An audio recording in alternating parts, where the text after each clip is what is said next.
patuloy natin sa pagsubaybay sa koridor, malalaman natin sa ating ito kung papayagan si Don Juan sa pag-alis niya sa palasyo upang hanapin ang kanyang mga kapatid, gayon din ay upang mahuli ang ibong Adarna. Si Don Juan ay nagdurusa sa nangyari sa kanyang dalawang kapatid at lalo niyang iniduha ang lagay ng amang mutya. Ama ko, pwede niyo po ba akong pahintulutan sa paghanap sa aking dalawang kapatid at sa paghanap na din po sa ibong Adarna? Ngayon po ay 3 taon na at hindi pa rin sila nagbabalik.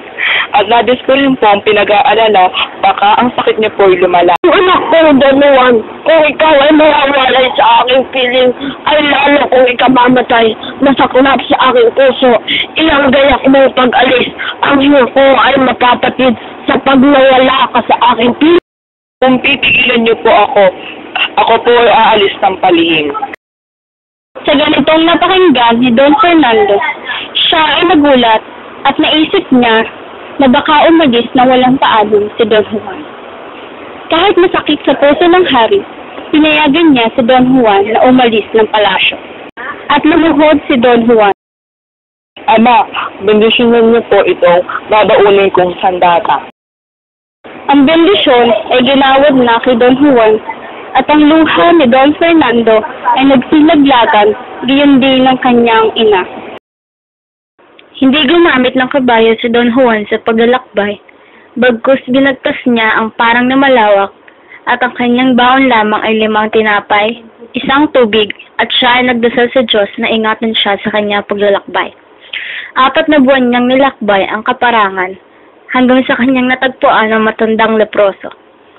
Ang matandang leproso ay sugatan at parang lumpo, at ito ay gagapang-gapang sa damo kung dumain. Ginoo, mayroon ka bang tinapay dyan? Ito po, matandang leproso, ang 1 perasong tinapay. Natuwa ang matandang leproso kay Don Juan dahil napakabuti ng kalooban nito at masaya niyang binigkas ang ninais niyang bigyan ng gantimpala na si Don Juan. Binigyan ng matandang leproso si Don Juan ng payo upang hindi siya matalo ng engkantadang ibong Adarna. Bahaging ito, may makatatagpo siyang ermitanyo, kung saan papayuhan siya kung paano hulihin ang ibong Adarna. Si Don Juan ay pumunta sa kanyang tampang na tanaw kung saan nakatira ang ermitanyo. Inanyayahan ng ermitanyo si Don Juan na pumanhik at ang ermitanyo ay naghanda ng pagkain at salo-salo nilang magiliw. Kwento si Don Juan sa kanyang paglalakbay. Matagal na po ako naglalakbay. Walang bundok o gubat na hindi ko po nalakad. Dumanas po ako ng pagod, puyat, gutom, uhaw. Dahil hinahanap ko po ang ibong Adarna na lunas sakit ng aking ama. At labis po ako nag-aalala dahil baka ikamatay ng aking ama ang kanyang sakit. Don Juan, ang iyong hinahanap ay kay hirap makita. Ang ibong Adarna ay isang engkantong wala pang nakakatalo. Kung tunay nga pong inyong payag, titisin ko po ang lahat, maging hanggaman ng buhay ko. Don Juan, masusubok ko ang katibayan ng loob mo. Kung talagang totoo yan, ako ay tutulong sa iyo. Sa punong kahoy na makinang ay doon na mamahay ang ibong Adarna. Dumarating siya ay hating gabi ng malalim. 7 awit kong kumanta at 7 ring balahibo ang kanyang pinapalit.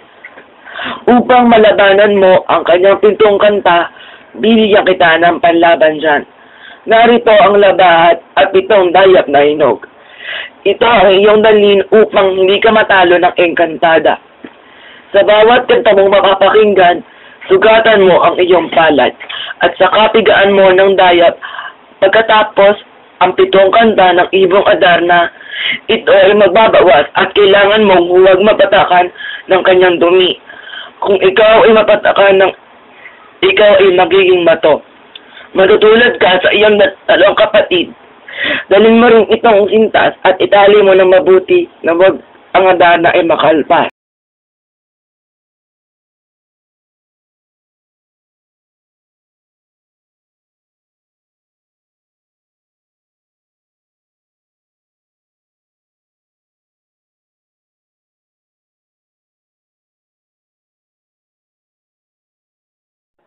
Pagkarating na magkapatid na sina Don Pedro at Don Diego sa kaharian ng Berbanya, ay agad nilang nilapitan ang kanilang ama at sinabi, Ama, dala na po namin ang ibong Adarna.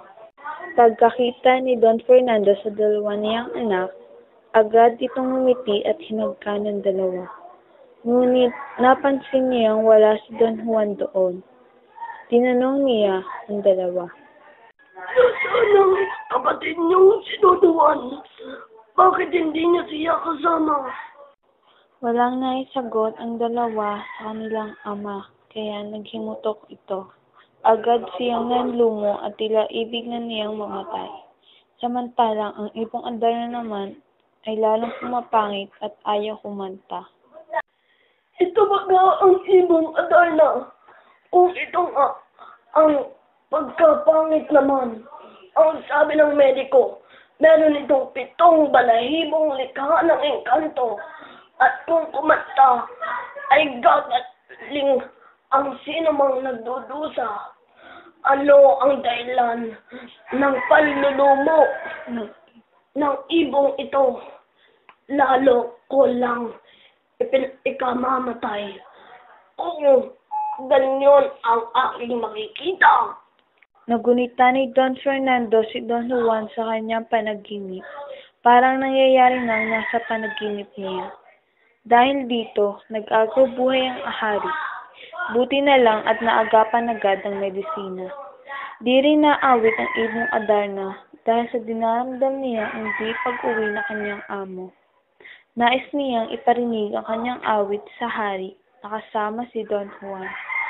Umaasa itong buhay pa ang prinsipe, makakauwi at malalaman ang kataksilan ng kanyang dalawang kapatid. Sa kabilang banda, nagdudusa naman si Don Juan sa kanyang katayuan. Pag-aambo ang katawan at gagapang-gapang sa damuhan. Gutom at uhaw ay lalo niyang dinaramdam. Wala siyang mahinga ng tulong pagkat walang malapit na kubo doon. Di niya nalimutang magdasal sa Birheng Mahal. Sa kirot na nararamdaman ng kanyang buong katawan, napalupaypay siya sa isang malaking bato.